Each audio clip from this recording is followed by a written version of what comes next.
کی ہے، اور خطیب بیان کرتا ہے وہ بھی نعت حضور کی ہے، اور سب سے بڑی نعت حضور کی قرآن ہے۔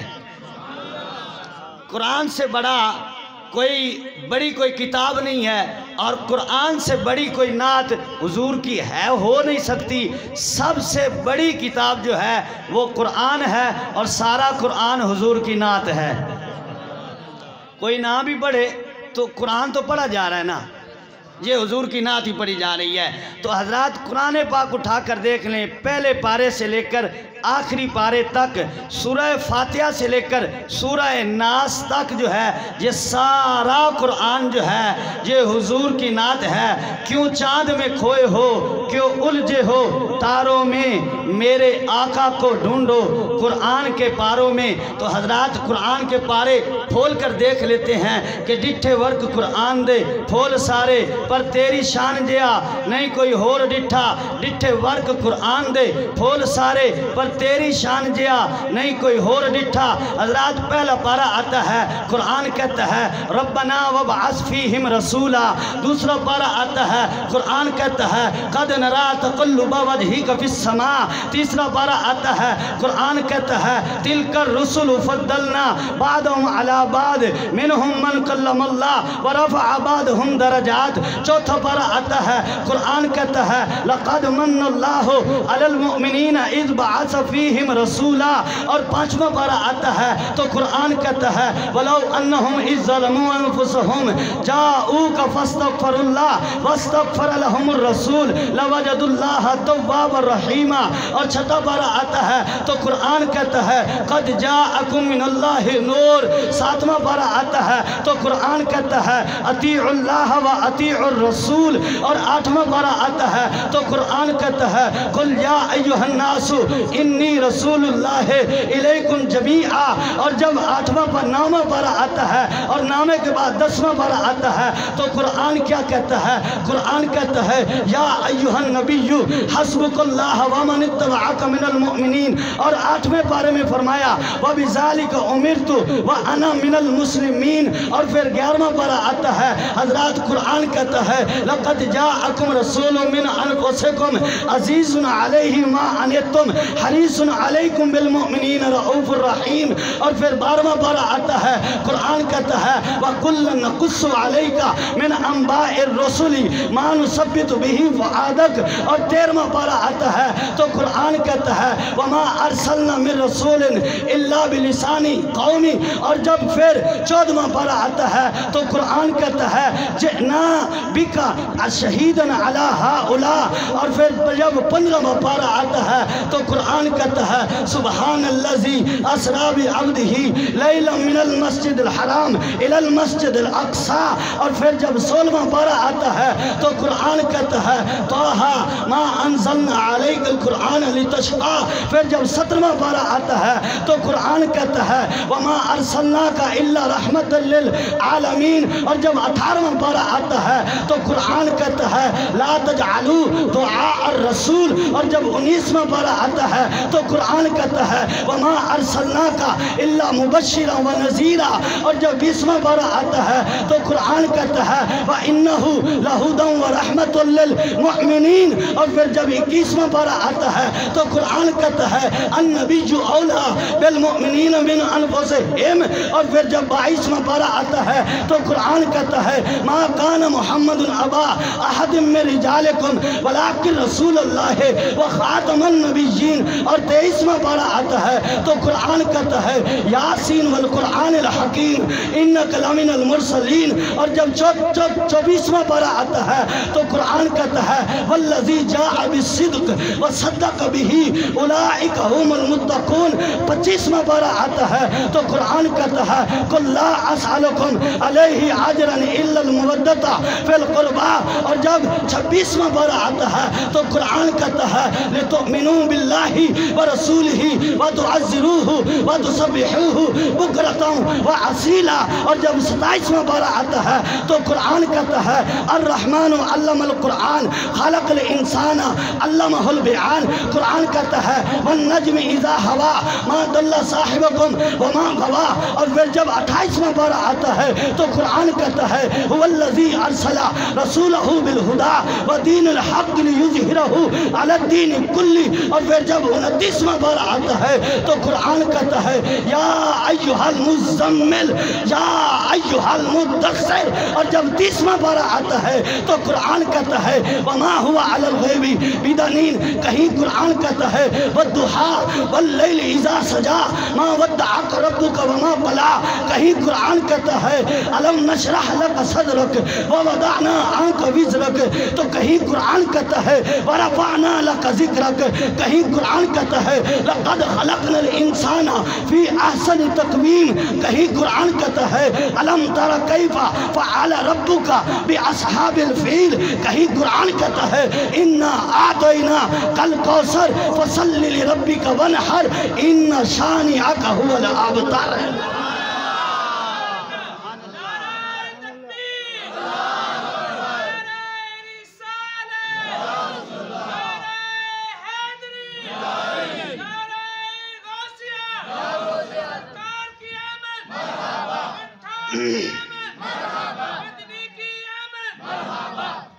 قرآن سارا حضور کی نعت ہے۔ ڈٹھے ورک قرآن دے پھول سارے پر تیری شان جیا نہیں کوئی ہور ڈٹھا کرے تیری شان دا مقابلہ جیڑا عاشقہ نے انہوں اصلی چور ڈٹھا۔ کوئی نور آکھے کوئی بشر آکھے پہندہ اے ہو دن رات شور ڈٹھا۔ او پر اللہ والیاں نے گل مکا چھڑی او تسا ہور ڈٹھا اسا ہور ڈٹھا تسا اور ڈٹھا اساں اور ڈٹھا۔ قرآن حضور کی نعت ہے۔ تو حضرات گرامی جس آیت کریمہ کی میں نے تلاوت کی ہے اس کے تحت میں چند باتیں عرض کروں گا۔ قرآن پاک میں موجود ہے اللہ تعالیٰ نے فرمایا وَلِكُلِّ وِجْهَةٌ هُوَ مُوَلِّيهَا فَاسْتَبِقُوا الْخَيْرَاتِ۔ مطلب اس آیت کا یہ بنتا ہے کہ ہر قوم کا ایک قبیلہ ہے، ہر قوم کا قبلہ ہے، ہر قوم کی جو ایک قبلہ ہے جس کی طرف وہ عبادت کرتا ہے۔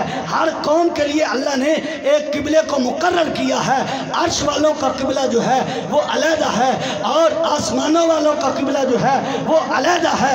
آسمان والوں کا اور مقام جو کروبین میں ہیں ان کا قبلہ علیحدہ ہے اور مقام روحانیین میں جو ہیں ان کا قبلہ علیحدہ ہے اور آسمانوں پہ قبلہ جو ہے وہ بیت المعمور ہے اور باقی نبیوں کا قبلہ جو ہے وہ بیت المقدس ہے اور حضور کا قبلہ کعبہ ہے۔ حضور کا قبلہ کعبہ ہے، حضور کی امت کا قبلہ کعبہ ہے۔ یہ تو مسئلہ سمجھ آ گیا، لیکن جو میں بات عرض کرنا چاہتا ہوں اللہ تعالیٰ نے فرمایا تفسیر روح المعانی میں یہ روایت موجود ہے۔ علامہ سید محمود علوسی رحمۃ اللہ علیہ آپ لکھتے ہیں فرماتے ہیں کہ اللہ تعالیٰ نے فرمایا اے پیارے ہر ایک کا قبلہ ہے، اے محبوب تیرے جسم کا قبلہ کعبہ ہے اور تیری روح کا قبلہ میں ہوں۔ اب اس مسئلے کو سمجھے، قبلہ کہتے ہیں توجہ کا مرکز۔ حافظ علی شیر صاحب آپ تشریف لے آئیں آگے، نہیں تشریف لے آئیں ادھر صدارت پہ، میں کرسی آ گئی آپ کی کرسی، آ جائیں آ جائیں۔ نعرہ تکبیر، نعرہ رسالت، نعرہ حیدری، نعرہ غوثیہ، سرکار کی آمد، انٹھار کی آمد، دلدار کی آمد، آمد مصطفیٰ کہتے ہیں۔ تو میں عرض کر رہا تھا کہ ہر قوم کا قبلہ ہے، دوبارہ سے بات کو چلاتے ہیں۔ فرمایا ہر قوم کا قبلہ ہے، ہر شہر کا قبلہ ہے۔ قبلہ کہتے ہیں توجہ کے مرکز کو۔ ہمارا قبلہ کعبہ ہے، کعبے کو ہم قبلہ اس لیے کہتے ہیں کہ ہماری عبادت میں توجہ کعبے کی طرف ہوتی ہے۔ اور یہ بھی یاد رکھیں کہ ہم سجدہ کعبے کی طرف منہ کر کے کرتے ہیں، سجدہ کعبے کو نہیں، سجدہ خدا کو ہے۔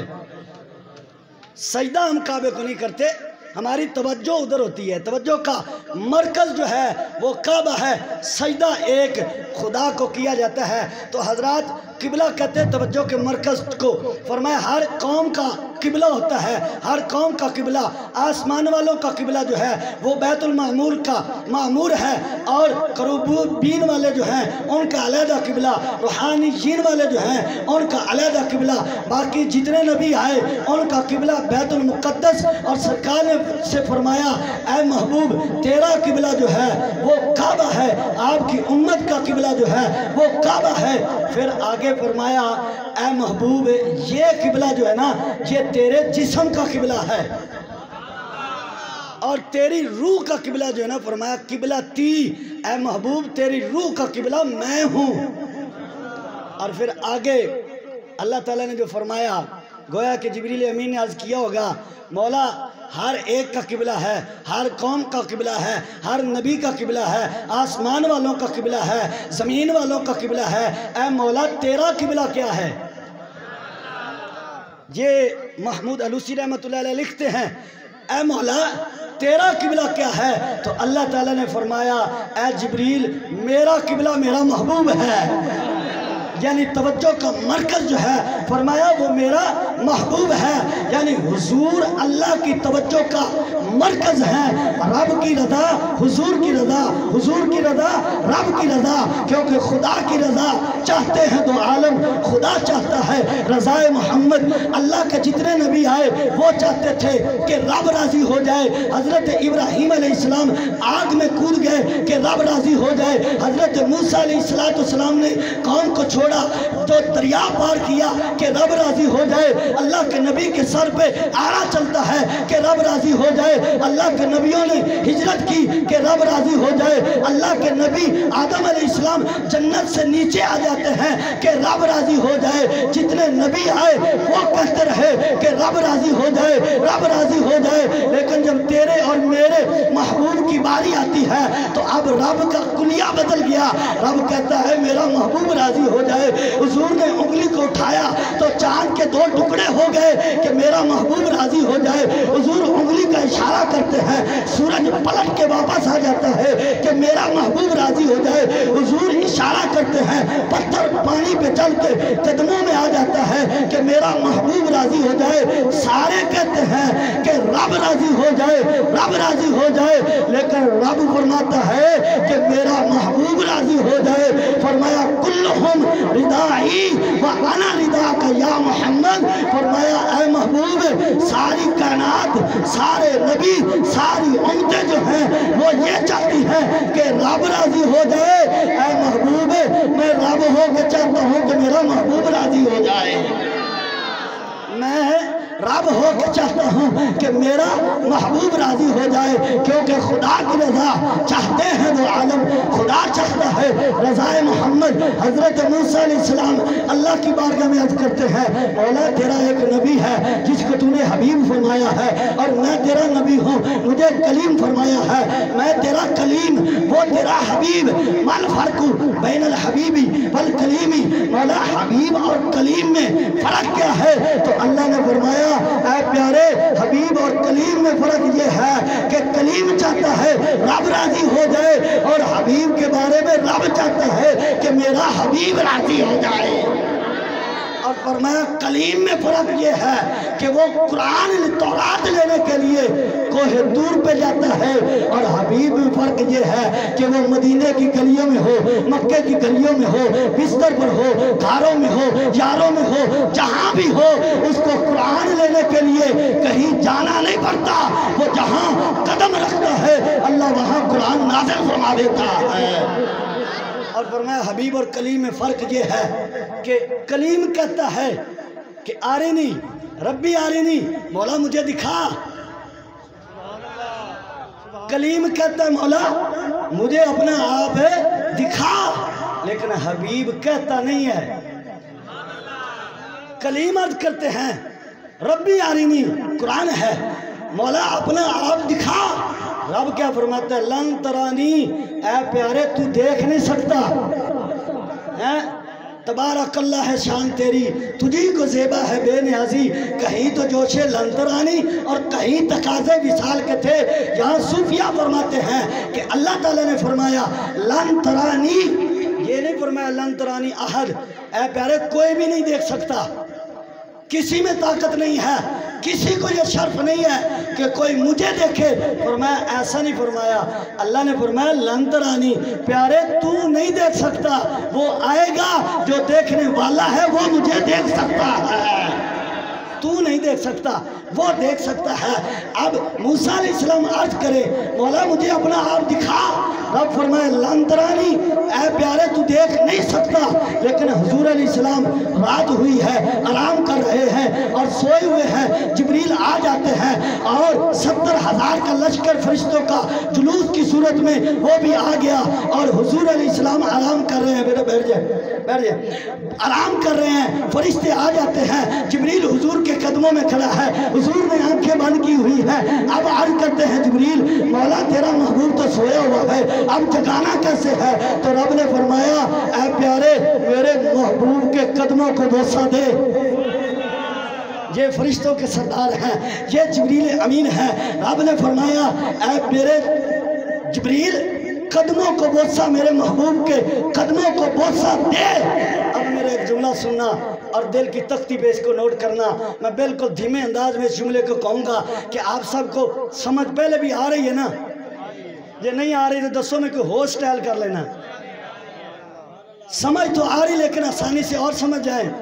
جبریل آ کے قدم چومتے ہیں، سرکار نے آنکھ کھولی، سرکار نے جب آنکھ کھولی سرکار نے فرمایا جبریل کیسے آنا ہوا؟ جبریل تو آتے ہی رہتے ہیں، حضور کی خدمت میں آتے ہی رہتے ہیں، اور عبدالحق محدث دہلوی رحمۃ اللہ علیہ لکھتے ہیں کہ کسی نبی کی بارگاہ میں جبریل 2 بار آئے، کسی کے پاس 4 بار آئے، کسی کے پاس 12 مرتبہ آئے، اور کسی نبی کے پاس 100 بار آئے، کسی کے پاس 124 بار آئے، اس سے زیادہ کسی نبی کے پاس جبریل نہیں آئے، لیکن جب حضور کی باری آتی ہے تو جبریل 24,000 بار، سبحان اللہ، اس جملے تے بندی سی، 24,000 بار جبریل حضور کی خدمت میں حاضر ہوتے ہیں اور خدمت کرنے کے لیے آتے ہیں۔ تو حضرات جبریل کھڑے ہیں، حضور نے آنکھ کھولی، سرکار نے فرمایا اے جبریل کیسے آنا ہوا؟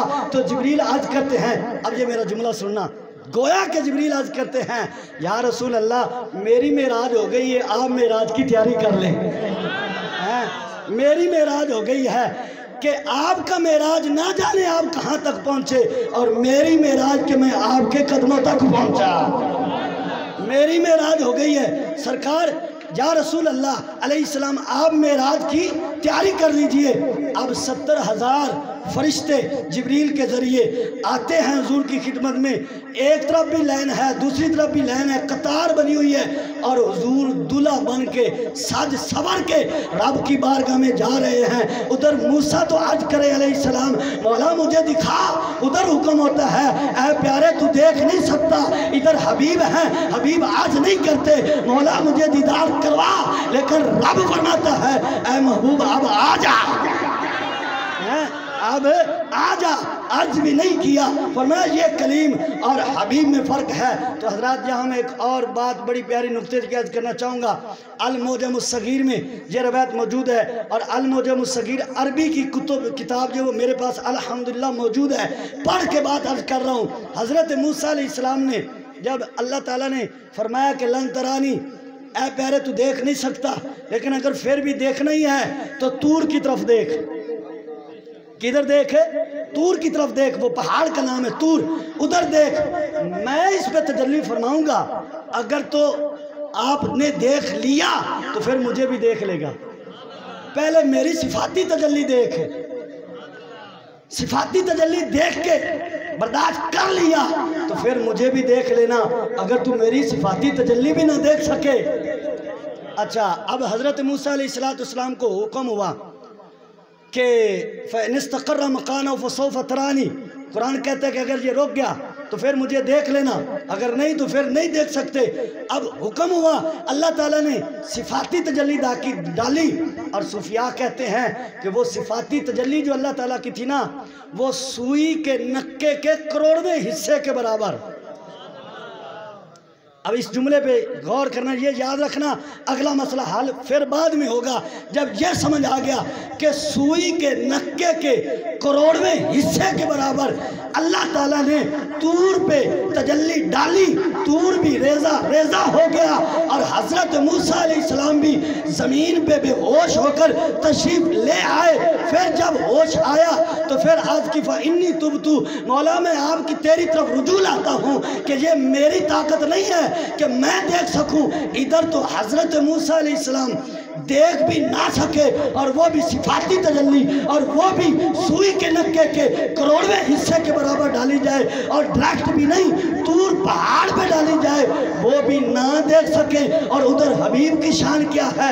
رب فرماتا ہے مَا ضَلَّ صَاحِبُكُمْ وَمَا غَوَىٰ، اے محبوب جب آپ نے دیکھا ہے تو آپ ادھر ادھر نہیں ہوئے، ٹھیک دیکھا ہے۔ اور پھر قرآن کہتا ہے ثُمَّ دَنَا فَتَدَلَّىٰ فَكَانَ قَابَ قَوْسَيْنِ أَوْ أَدْنَىٰ، فرمایا اتنے قریب ہوئے کہ جیسے دو کمانیں مل جاتی ہیں۔ فرمایا محبوب کے جلوے رب کے جلووں میں اس طرح مل گئے، اور پھر فرمایا وَلَقَدْ رَآهُ نَزْلَةً أُخْرَىٰ، فرمایا ایک بار نہیں، میرے محبوب نے مجھے دو بار دیکھا ہے، ایک بار نہیں دیکھا، دو بار دیکھا ہے۔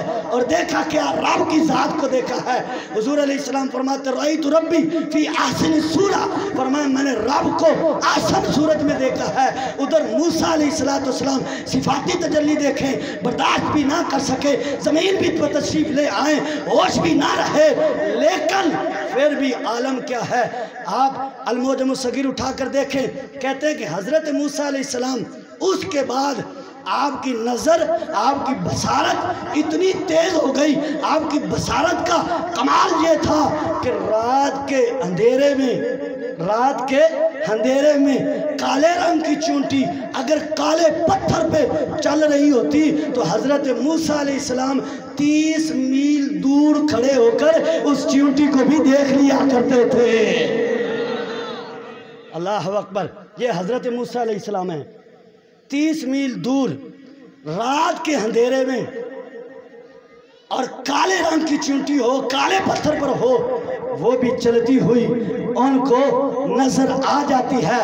تو حضرات جب حضرت موسیٰ علیہ السلام کی نظر کا عالم یہ ہے 30 میل دور، اور یہ تقریباً 45 کلومیٹر سفر بنتا ہے جہاں سے فیصل آباد، ایسے ہی ہے نا، یہاں سے فیصل آباد جتنی دور اگر زمین پہ چونٹی چل رہی ہے، حضرت موسیٰ علیہ السلام اس چونٹی کو بھی دیکھ لیتے تھے۔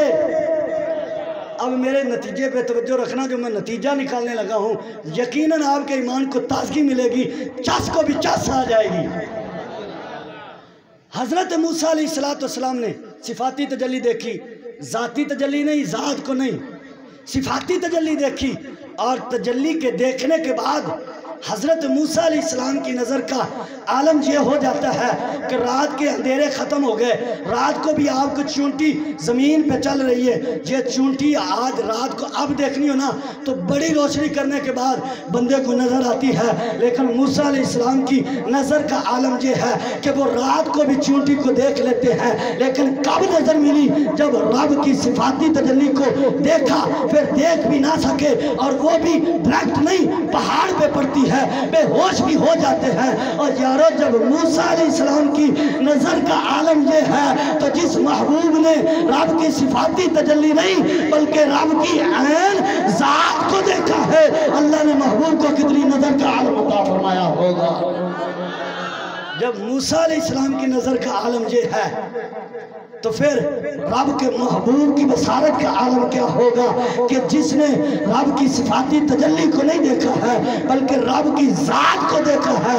موسیٰ علیہ السلام کی نظر کا عالم یہ ہے۔ اور پھر میں اور بھی بات ایک کرتا چلا جاؤں، حضرت موسیٰ علیہ السلام جب حضور معراج سے واپس آئے نا، یہ آپ کی نظر ہے، بڑی خوبصورت آپ نے نعت پڑھی ہے، میں نے آپ کا پوری نعت سنی ہے، سارے نعت خانوں کی، اب آپ مجھے بھی سنیں اور سبحان اللہ کہیں ذرا۔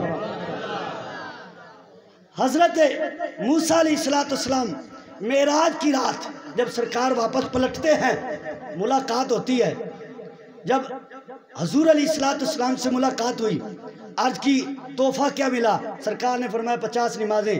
تو انہوں نے اپنی عرض کی کہ آپ کی امت تو نہیں پڑھ سکے گی اتنی نمازیں۔ حضور علیہ السلام 9 بار واپس گئے، 9 بار واپس گئے، رب کی بارگاہ میں حاضر ہوتے رہے اور واپس آتے رہے۔ حضرت موسیٰ علیہ السلام دیکھتے رہے۔ اچھا، موسیٰ علیہ السلام کو ہماری کوئی نہیں تھی، ان کو کیا لگے ہم پڑھیں یا نہ پڑھیں؟ حضرت موسیٰ علیہ السلام کو، وہ تو بڑے جلالی نبی ہیں، ان کو ہماری کیا کہ پڑھیں یا نہ پڑھیں؟ وہ حقیقت میں نمازوں کا عرض کر رہے تھے اور دیکھ حضور کی آنکھوں میں رب کے جلوے رہے تھے، وہ اس لیے بار بار کہتے تھے۔ اور پھر دوسری بات یہ ہے کہ ادھر طور پہ پڑھے تو بے ہوش ہو جائیں اور ادھر حضور کے ذریعے رب کے جلوے دیکھیں تو بے ہوش نہ ہو۔ وجہ کیا ہے؟ ادھر وسیلہ طور کا تھا، ادھر وسیلہ حضور کا ہے۔ ادھر وسیلہ طور کا تھا، بے ہوش ہو گئے، اور ادھر وسیلہ حضور کا ہے۔ اور یہ حضور کا وسیلہ تو آدم علیہ السلام کے بھی کام آتا ہے۔ جب زمین پر آتے ہیں عرض کرتے اللہم اغفر بحق محمد، مولا اپنے محبوب کے وسیلے سے معاف کر۔ اور یہ حضور کا وسیلہ دے کر رب سے مانگنا نا، یہ ہمارے باپ کی سنت ہے، اور حقیقی بیٹا وہی ہوتا ہے جو باپ کے طریقے پہ چلے۔ باپ ہمارے آدم علیہ السلام کی سنت ہے کہ حضور کے وسیلے سے مانگا، اور رب نے فرمایا پیارے، فرمایا اے پیارے یہ نام کیسے پتا چلا؟ تو حضرت آدم علیہ السلام عرض کرتے مولا جب روح ڈالی گئی میں نے دیکھا، جب پہلا بینر میں نے دیکھا نا تو یہی تھا لا الہ الا اللہ محمد رسول اللہ۔ یہ نام میرے پیدا ہونے سے پہلے بھی تیرے نام کے ساتھ لکھا ہوا تھا، تو میں سمجھ گیا یہ کوئی عام نہیں ہے، یہ رب کا محبوب ہے کہ میں پیدا بھی نہیں ہوا، نام پہلے لکھا ہوا ہے۔ ہمارے بچے پیدا ہوتے ہیں، نام بعد میں رکھا جاتا ہے، بچہ پہلے ہوتا ہے، بندہ بعد میں آتا ہے، نام بعد میں ہوتا ہے، بندہ پہلے ہوتا ہے۔ لیکن کائنات میں یہ ایک حضور کی ذات ہے، حضور آئے بعد میں ہے، نام حضور کا پہلے ہے۔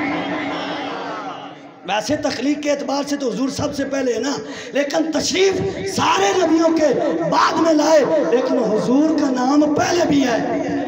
اور یہ میں نے رات کو بھی بات کی، پھر دوہرا دیتا ہوں، حضرت آدم علیہ السلام کا نام جنت میں